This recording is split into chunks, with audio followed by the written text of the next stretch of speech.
Korea launched its first homegrown Earth observation nano-satellite into orbit this morning from New Zealand, hours after which it contacted a ground station in Daejeon. It's part of the nation's project to create a satellite constellation.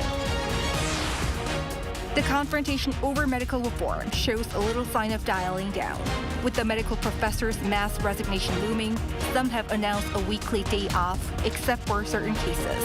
The government is sticking to its original plan to expand the number of future medical students. The latest findings show that the number of births dropped to the lowest for any February, while the number of deaths sharply rose. It's April 24th, 2024. This is Newscenter. Good evening. Thank you for joining us. I'm Yoon Jung-min. We start with the country's satellite constellation project. Korea's first homegrown Earth observation nano-satellite was launched this morning from New Zealand. It has made contact with the ground station in the city of Daejeon, and two-way communication was established with King Sejong Station thereafter. Our Kim Bo-kyung walks us through the details.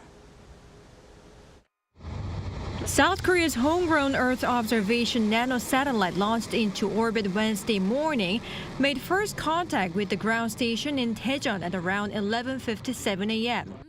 According to data sent to the Korea Aerospace Research Institution, Newscenter solar panels were deployed successfully. Two-way communication was then established at around 2:13 p.m. and 3:44 p.m.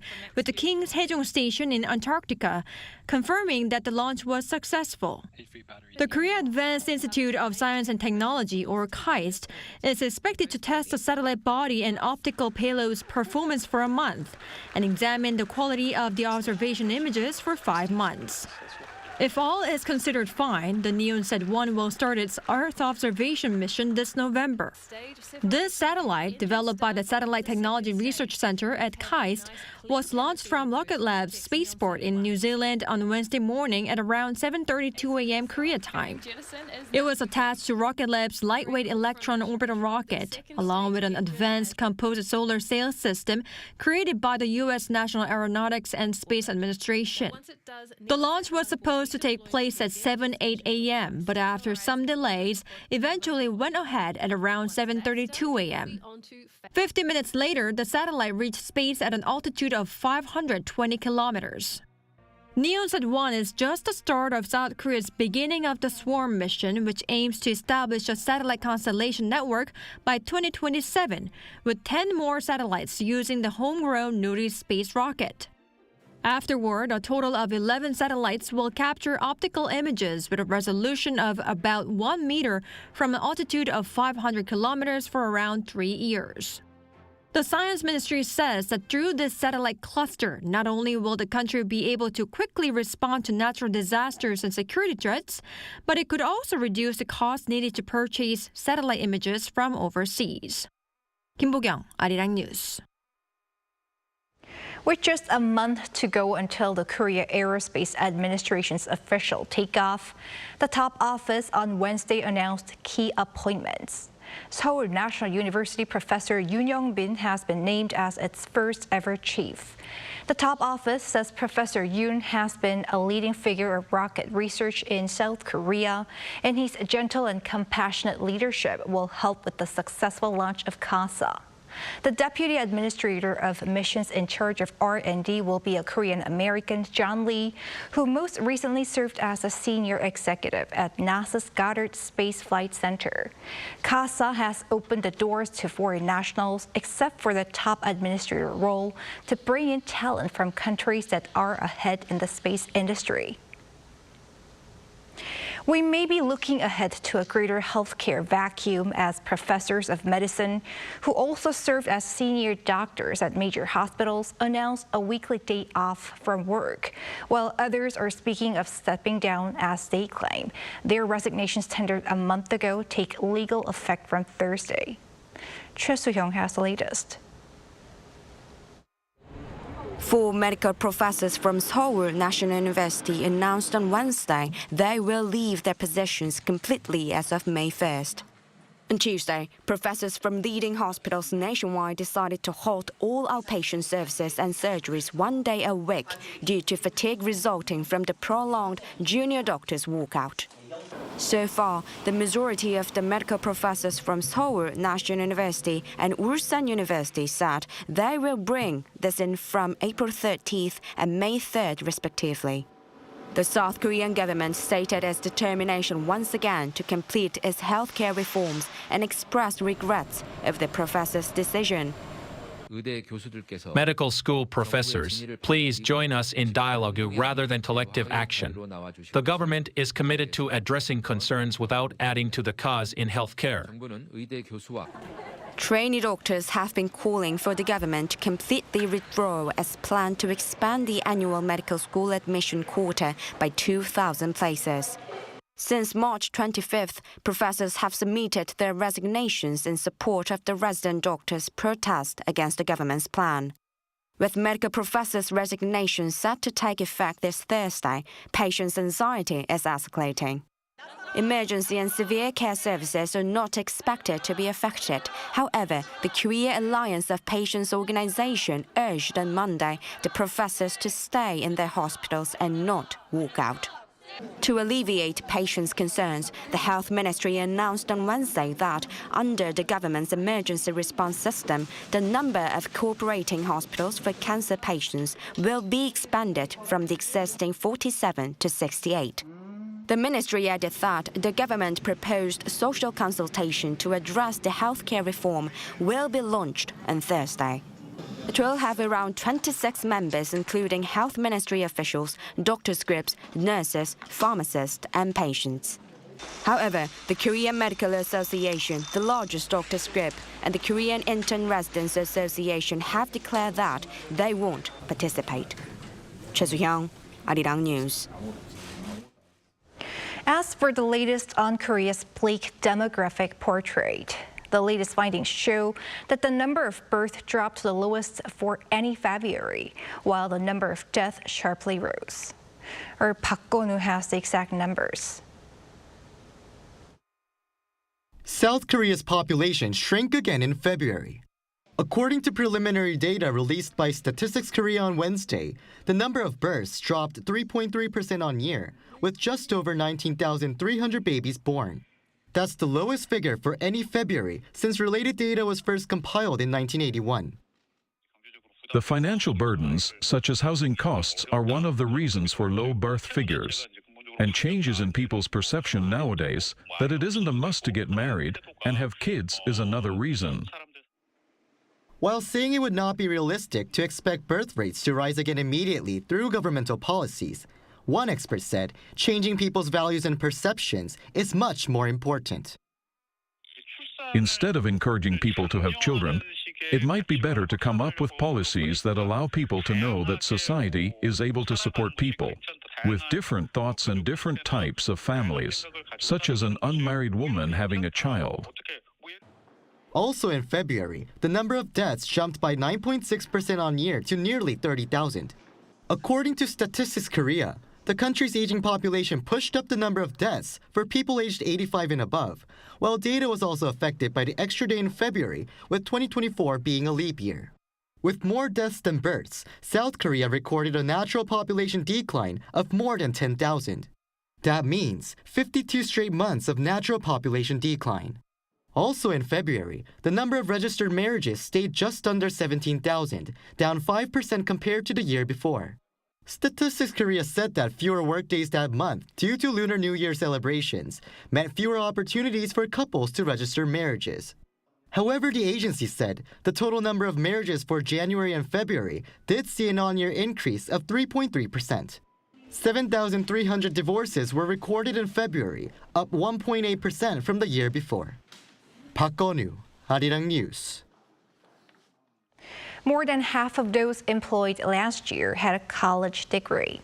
According to Statistics Korea on Wednesday, this is a record high, with 50.55% boasting at least a 2-year college certificate.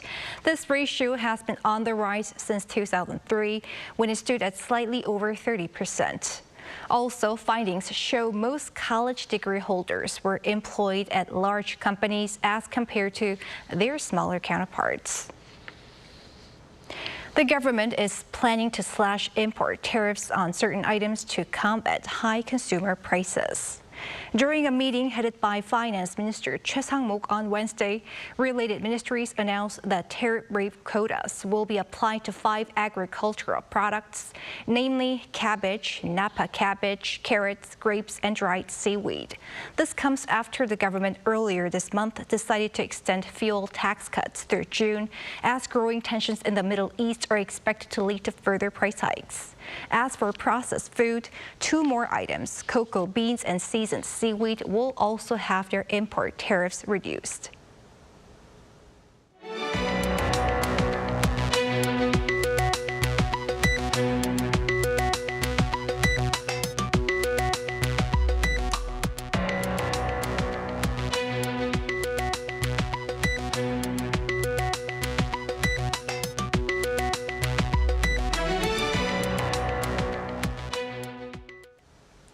North Korea has reportedly dispatched a high-level delegation to Iran.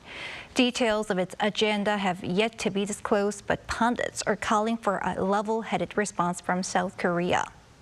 Our North Korean affairs correspondent Kim Jong-sil has more. An extremely unusual announcement even for North Korea came on Wednesday morning. The regime's official newspaper, the Rodong-sinmun, said the External Economic Relations Minister Yoon Jong-ho and his delegation had left Pyongyang on Tuesday to visit Iran. The purpose or details of the visit have not been revealed. I think the North's delegation must have a lot of issues to discuss. They will likely discuss missiles, nuclear weapons, and what to do when the U.S. is pressuring Iran, China, as well as North Korea, and how to work together in these circumstances. Exchanges between scientists from the North and Iran have been consistent. And although they have never admitted it, it is widely believed that North Korea and Iran have been working on missile development since the 1980s. There's even speculation that the Iranian missiles fired at Israel on April 13th may have included North Korean components or technologies. Experts said with tensions rising, South Korea should take a wiser stance to global and regional security. I hope the government will benchmark the diplomatic strategies of Japan and Saudi Arabia. For instance, Japan appears it's not that close with China and is a key member of America's East Asia-Pacific strategy, but Japan somehow manages a neutral relationship with China and with Iran as well. This is because Japan doesn't stir the relations firsthand amid closely cooperating with the U.S. Experts added the alliances in the international communities now are driven by countries' respective national interests and said they hope South Korea will take a calmer approach and make diplomatic decisions more wisely. Kim Jong-sil, Arirang News. A long-delayed foreign aid package passed the U.S. Congress, with President Biden set to sign the bill into law. Ukraine could be receiving additional weapons as early as this week. Choi Min-jung with the details. The U.S. Congress passed a sweeping foreign aid package on Tuesday, most of which will be allocated to help Ukraine in the war against Russia. After the House of Representatives gave the green light over the weekend, the Senate passed a package worth $95 billion for Ukraine, Israel, Taiwan, and U.S. allies in the Indo-Pacific. The legislation will allocate $61 billion to Ukraine, $26 billion to Israel, and around $8 billion to counter China in the Indo-Pacific. This national security bill is one of the most important measures Congress has passed in a very long time to protect America's security and the security of Western democracy. U.S. President Joe Biden is set to sign the bill into law on Wednesday so that Washington can begin sending weapons and equipment to Ukraine this week. To our friends in Ukraine, America will soon deliver more ammunition and air defenses and basic supplies you need to resist Putin on the battlefield. According to U.S. officials, the larger-than-normal military aid package for Ukraine will also include armored vehicles, potentially additional Bradley fighting vehicles. Ukrainian President Volodymyr Zelensky praised Tuesday's passing and stated that it underscores Washington's support for Kyiv. It comes after months of delays, and experts say it could be the last one for Ukraine until after the U.S. presidential election in November. Congress also passed a potential TikTok ban in the U.S. Chinese parent company ByteDance would roughly have 9 months to sell TikTok, or the app would be banned nationwide in the U.S. Lawmakers have long expressed concerns that Chinese authorities could force ByteDance to hand over data on millions of Americans who use TikTok. Choi Min-jung, Arirang News. In the Middle East, Israel's military offensive against Hamas in northern Gaza appears to have resumed after a halt of some 4 months. Lee Seung-jae reports.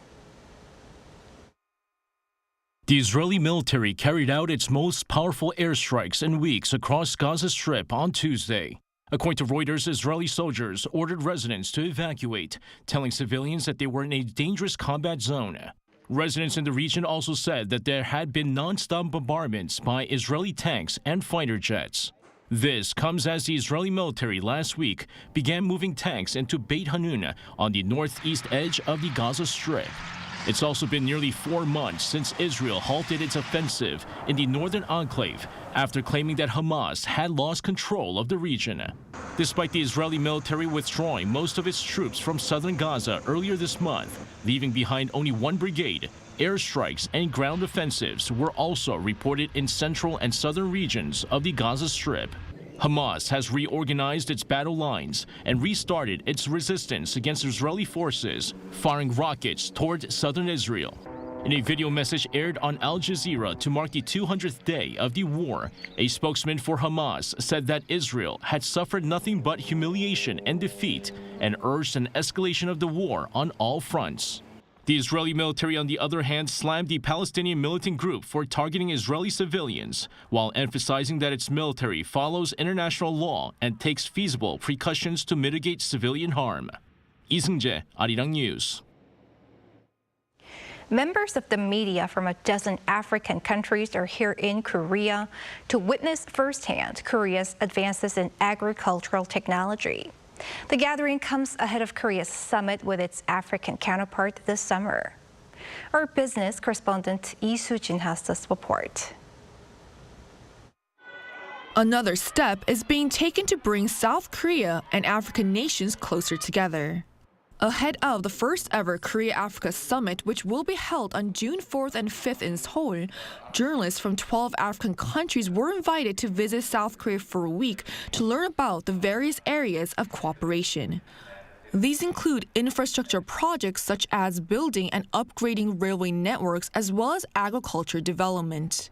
The visit presents an opportunity for us to tap into the Korean agriculture sector, tap in knowledge, obviously Korea being more advanced. The journalists attended a workshop and press conference to learn more about South Korea's official development assistance projects in the agricultural field. The Rural Development Administration currently operates both bilateral projects through KOPIA, the Korea Partnership for Innovation of Agriculture, and multilateral projects through KASA, the Korea-Africa Food and Agriculture Cooperation Initiative, to share and develop localized agriculture technology. These projects have been largely successful, with rice production in Ghana reaching 970,000 metric tons in 2020 compared to 460,000 metric tons in 2011. And the Rural Development Administration also officially launched the K-Rice Belt Initiative with the Agriculture Ministry as an extension of these ODA projects. Our goal is to supply food to over 30 million people by helping the 7 African nations become capable of producing 10,000 metric tons of high-quality seeds. A government official from the Gambia says that they have made achieving this goal their top priority. We eat rice 2 times minimum every day. Of seed that we are getting now is high yielding. And then there is also plans to come up with technology, which is equipment to mechanize the process. As well as improving yields, South Korea and African nations are working together to develop seeds resilient to droughts. Both sides focus on developing agriculture technology that are both sustainable and suitable for the climate in Africa. The upcoming summit is expected to lay the foundations for further collaboration. Lee Soo-jin, Arirang News.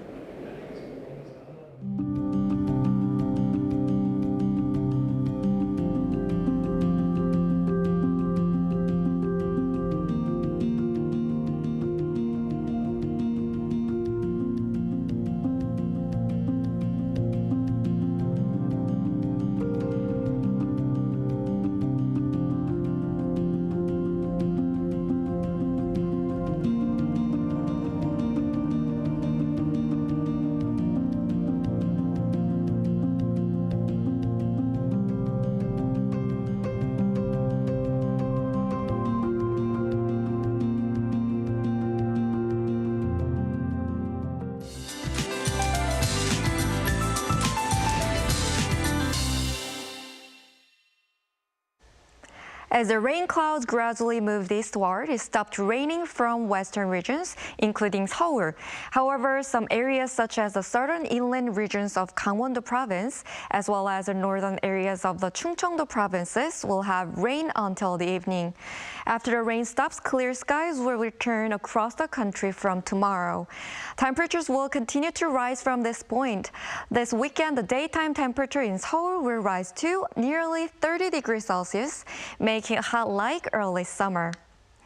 Today, high waves will flow in around the east coast and the coastlines of Jeju Island. Please continue to pay attention to safety accidents. Tomorrow, most areas will have sunny and clear conditions. Seoul, Daejeon, Gwangju, and Daegu will start off at 11 degrees Celsius. Highs will move up to over 20 nationwide. Daegu and Gyeongju will rise as high as 27 degrees during the daytime. Other than the rain forecast on Jeju Island on Friday and Saturday, sunny weather will continue for the time being. That's all for Korea. Here are the weather conditions around the world.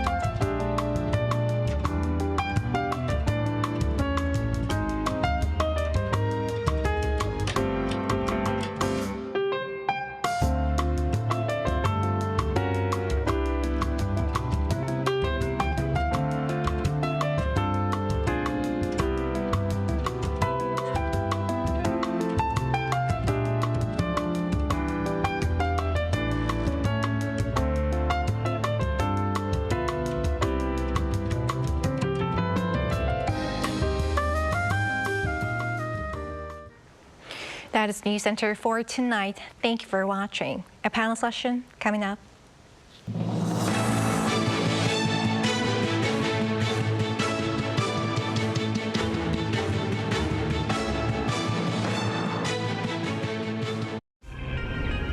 한국에 오면 먹어야죠.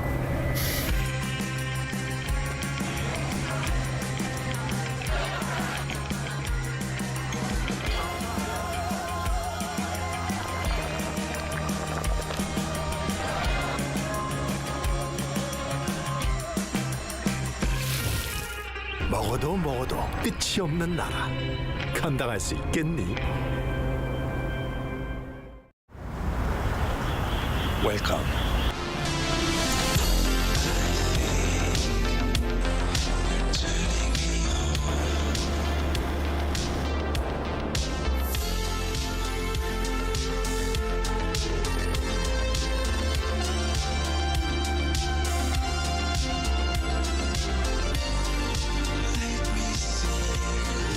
시간 불이 꺼지지 않는 나라. 감당할 수 있겠니? 하나, 둘, 셋. Hey, Mr. Cupid, look my way. Make sure you listen to what I say. I may be stupid or quite naive.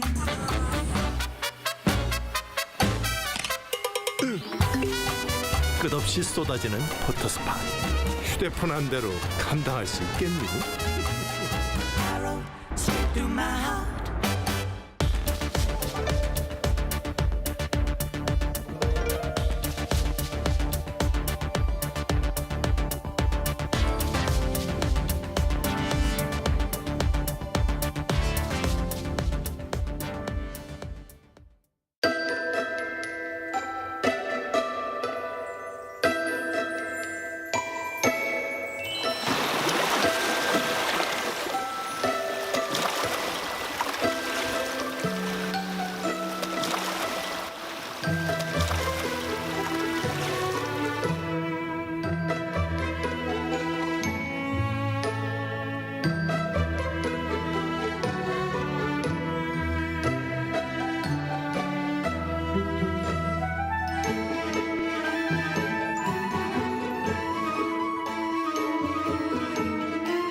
traditional Korean version here with these ingredients?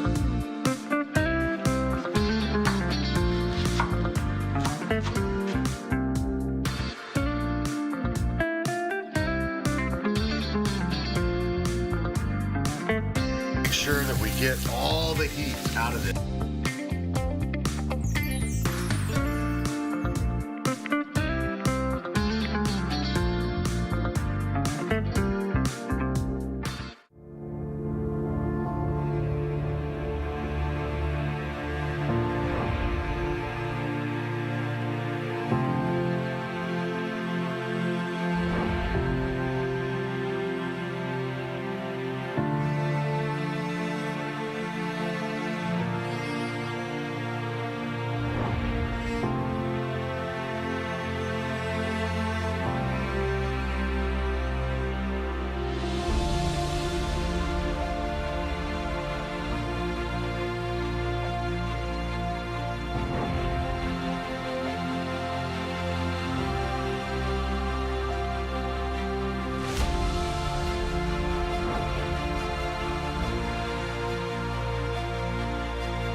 Thanks for tuning in. You're watching Arirang's Within the Frame. I'm Handan in Seoul. North Korea's bold provocations are getting bolder. It has claimed that its military conducted a simulated nuclear counterattack drill involving super-large multiple rocket launchers. State media, the KCNA, reported that the exercise boosted the state's nuclear deterrence capabilities, sending a clear warning to its enemies.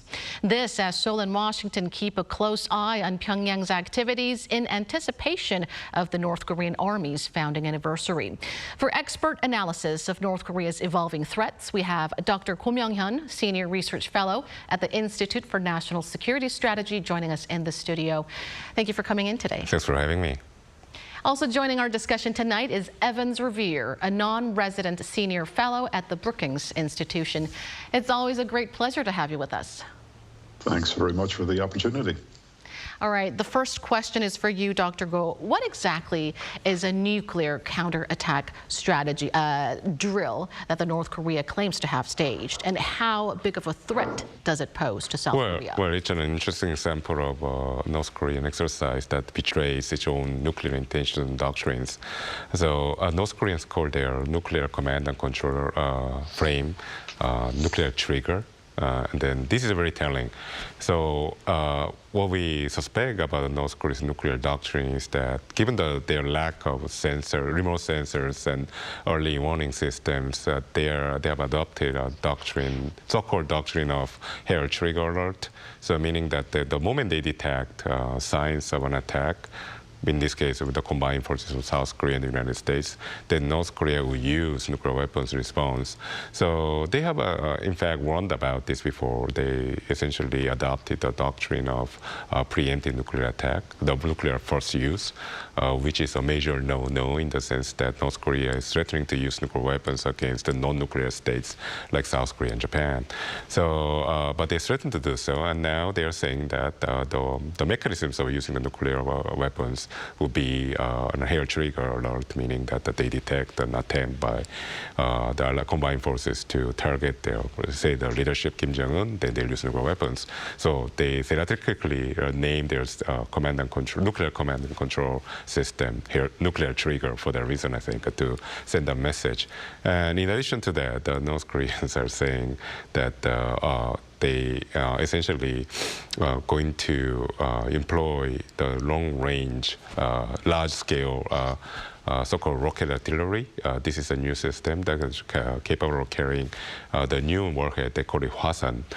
So they are carrying that on top of the other warhead, and then the range they have shown in the exercise is more or less 300 kilometers. So that puts Seoul and a major command structure in South Korea called Gaeryong within its range. So this is all about messaging by North Korea again. They say that they are having a hair trigger alert. They are going to use tactical weapons in response to South Korea, threats from United States and South Korea. And then the deployment of nuclear weapons, though, it's going to be tactical. So it's not going to involve the mainland United States. So they are aspiring to have a limited nuclear warfare, meaning that they don't want the United States to use their strategic weapons against them. So it's a very telling, it's a very interesting exercise on the part of North Korea. And the nuclear counterattack will likely be just one of the many more provocations to come, especially with the U.S. presidential election coming up in November, which takes us to our next question. Dr. Revere, some experts anticipate North Korea's 7th nuclear test to come before the U.S. election as the North attempts to gain leverage for future negotiations with Washington. What's your take? Well, for me, the most curious thing about North Korea's nuclear program is the fact that Pyongyang has not yet conducted a 7th nuclear test. From a purely military operational perspective, including the need to ensure the reliability and operational capability of their warheads, and also because of the need to send a strong deterrent message to its adversaries, one would think that conducting a 7th nuclear test would be a priority for the North Korean regime, and yet the test hasn't happened. I still think it's more a matter of when, not if, the North will conduct a test, and it will happen on a timeline that Pyongyang sees as being in its best political, tactical, and technical interests, including the need not to anger or alienate the PRC. I don't see North Korea using a nuclear test as leverage for any possible future negotiations, assuming you mean negotiations about denuclearization. Pyongyang has no interest in such negotiations. And unfortunately, I don't see any prospect for such talks. But I also believe that North Korea might be interested in arms control talks in the future, at some point in the future, especially if Pyongyang can find a way to ensure that U.S. forces in Korea, the U.S. ROK alliance, and U.S. tactical and strategic assets will be on the table in such talks. And also if North Korea believes it can somehow trade unverifiable and frankly insincere promises about limiting its nuclear and missile arsenals for real reductions in the strength and capabilities of the U.S. ROK alliance.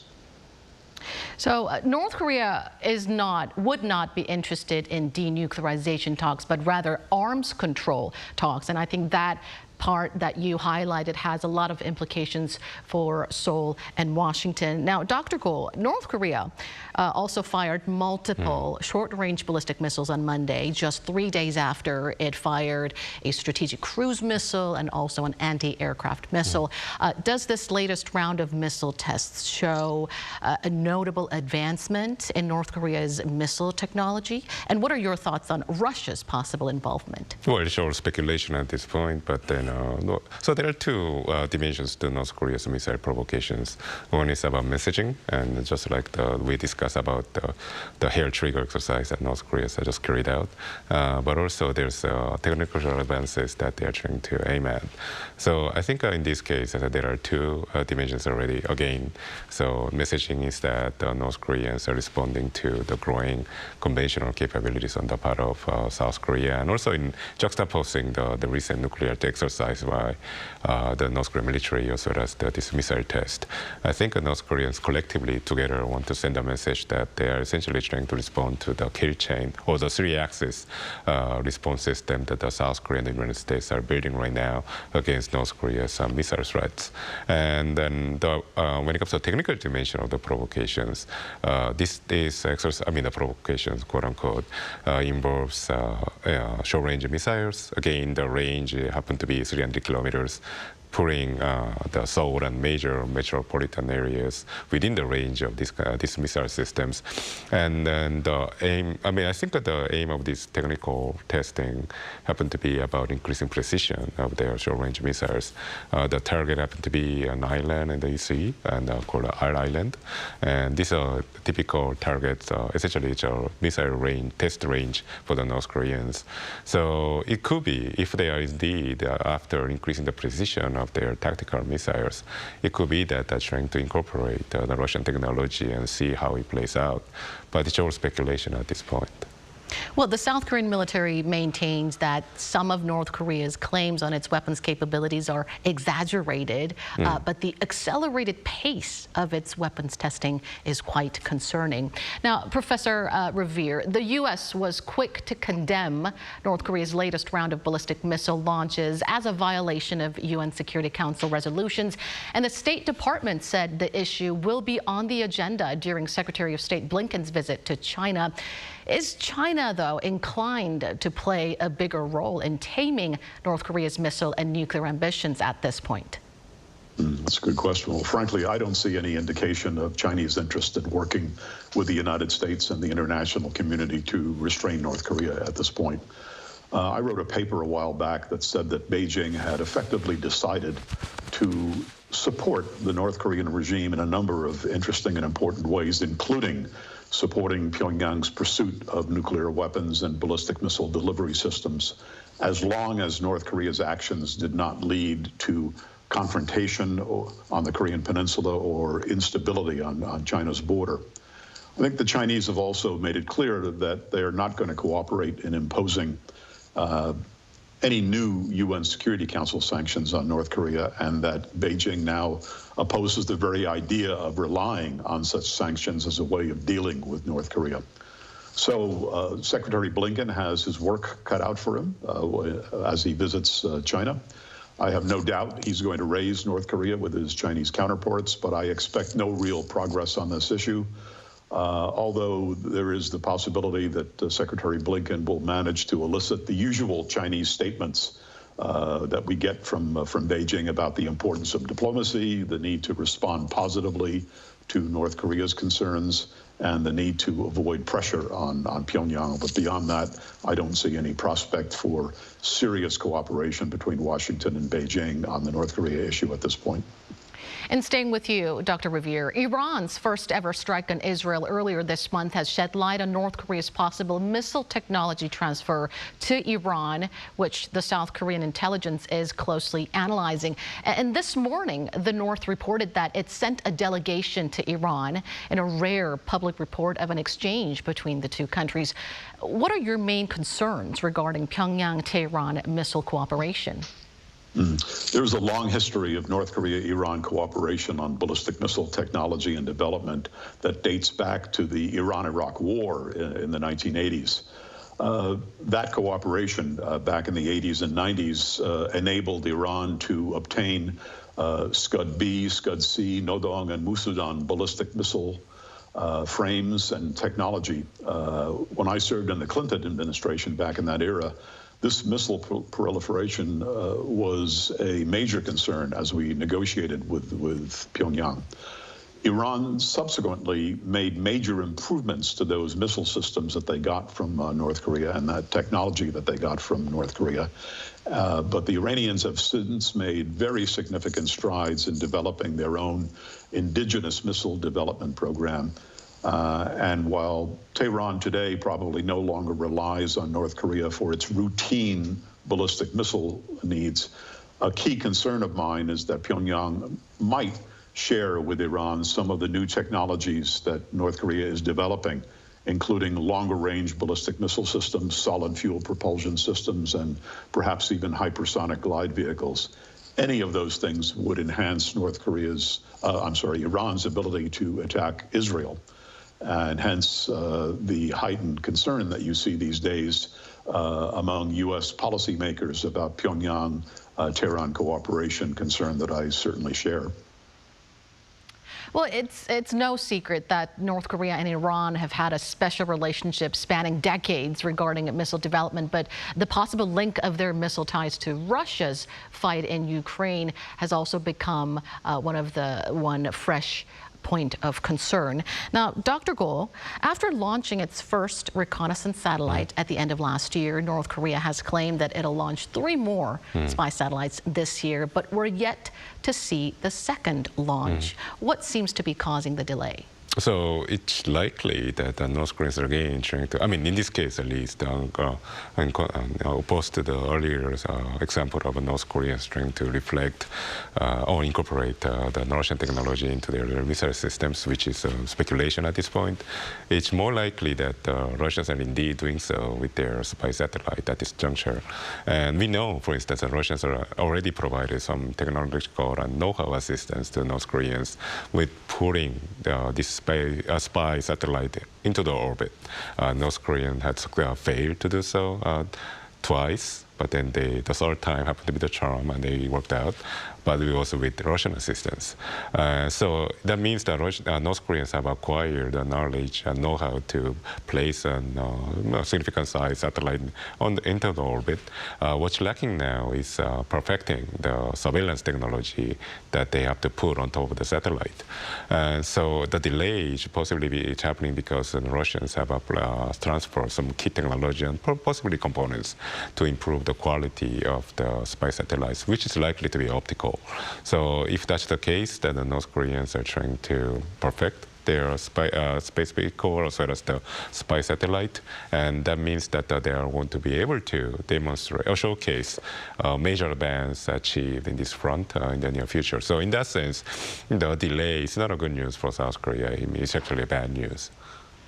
Well, if they're going to launch 3 more satellites this year, it could mean that the next launch will likely come pretty soon, right? Since we've already passed the first quarter of this year, so we'll be... Well, that's also doesn't have to be that way.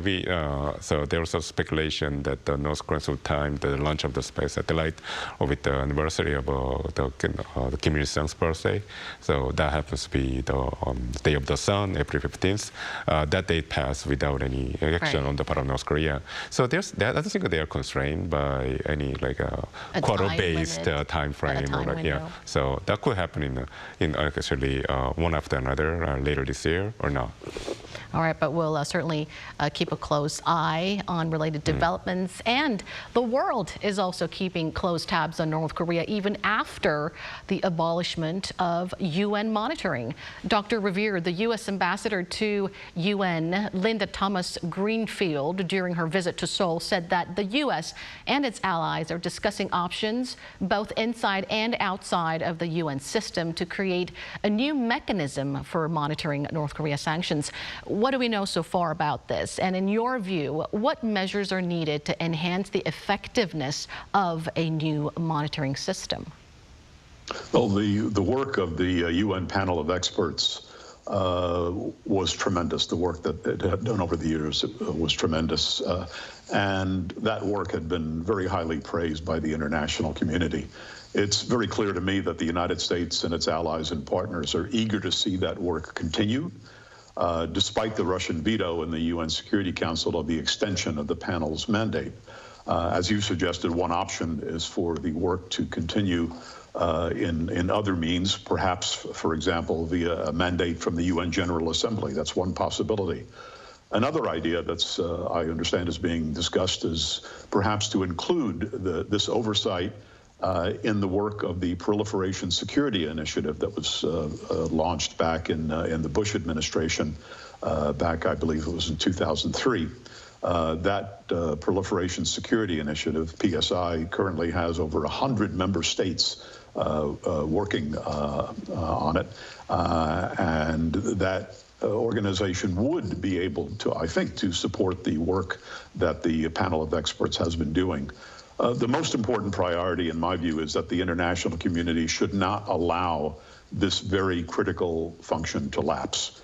And Ambassador Thomas Greenfield's comments in Seoul tell me that the Biden administration is determined to ensure that that lapse does not happen, and I think that's a good thing. Well, it looks like the U.S. and its allies, including South Korea, will have to work even closer together to keep North Korea under the radar. Dr. Gov't, North Korea will mark the founding anniversary of the People's Army tomorrow, but unlike the past, the state remains rather muted. Are there any signs of a military parade or any other significant political activities to mark the occasion? Not as we know of at this point. It's likely that the North Koreans are not going to mark this anniversary with any significant showcase of force. That's something that we are watching out for all the time, and it's an occasion for opportunity for the experts to find out whether North Koreans are developing or fielding new weapon systems. And because North Korea has taken advantage of these occasions to showcase the weapon system, that sent a message to the outside world that North Koreans are preparing to raise tensions. So from then, we understand what are the functions of these anniversaries in the geopolitical context of the Korean Peninsula. North Koreans have used this kind of parades that they stage in occasions like this. In lieu of provocations, in a way. When North Korea could restrain themselves from carrying out ballistic missile tests at the later stage of Trump presidency, so they supplanted that with major parades that they mounted in anniversaries like this. And so that sent a message that they are essentially very unhappy about status quo, and they are always just a step away from carrying out the major provocations, such as an intercontinental ballistic missile test. But then if we reverse that logic, and then it probably what explains the absence of these kinds of show of force parades, is because the North Koreans have achieved the goal of being recognized as a major player in the region, or raising their prestige. At this point, thanks to their closer relationship, for instance, with Russia, North Korea has become a major player in the international stage for a single reason that Russia depends on North Korea for the supply of munitions that's critical for the Russians' war effort in Ukraine. So the North Koreans, in return, they received attention and tangible benefits such as possibly technology transfer, but we know for sure that the Russians have transferred to North Korea oil shipments. So probably North Koreans feel that the strategic objectives at this point have been satisfied, so there's no need for them to bother with a major parade, which costs them a lot of resources and effort. Since we have a bit more time left, one extra question for you, Dr. Revere. Top North Korea experts gathered in Seoul today to discuss post-election U.S.-North Korea policy, and some of them said that if Trump returns, he will lift sanctions in return for North Korea's abandonment of intercontinental ballistic missiles. We want to get your thoughts on this. I've heard variations on that theme for a few weeks now. This is all pure speculation at this point. We don't know. Well, first of all, we don't know what the outcome of the election is going to be. Second of all, we don't know what the makeup of a second Trump administration would look like in terms of the key officials. The world could be a very, very different place in November of this year. So I think it's a bit too early to speculate that. There have been some very interesting comments coming out in recent weeks, though, about what a Trump administration might try to put on the table with North Korea. And I think what's worth paying attention to is the extent to which Donald Trump is interested in grabbing headlines and creating, as he did in his earlier administration, creating the impression of progress on the nuclear issue with North Korea, rather than the actuality of progress. That's basically how I summarize what happened the first time around with the Trump-Kim Jong-un diplomacy. And I would not be surprised to see a Donald Trump, if there were a second Trump administration, pursue some very interesting and creative, but also potentially dangerous options like the one that you've just described. But we'll have to wait and see. It's still very, very early days here. Well, all right, there you have it. Thank you, as always, Dr. Revere and Dr. Gould, for sharing your thoughts with us. We always appreciate it. Thank you. And that brings us to the end of the show. Thank you for watching, and be sure to tune in same time tomorrow to join our conversation. Goodbye for now.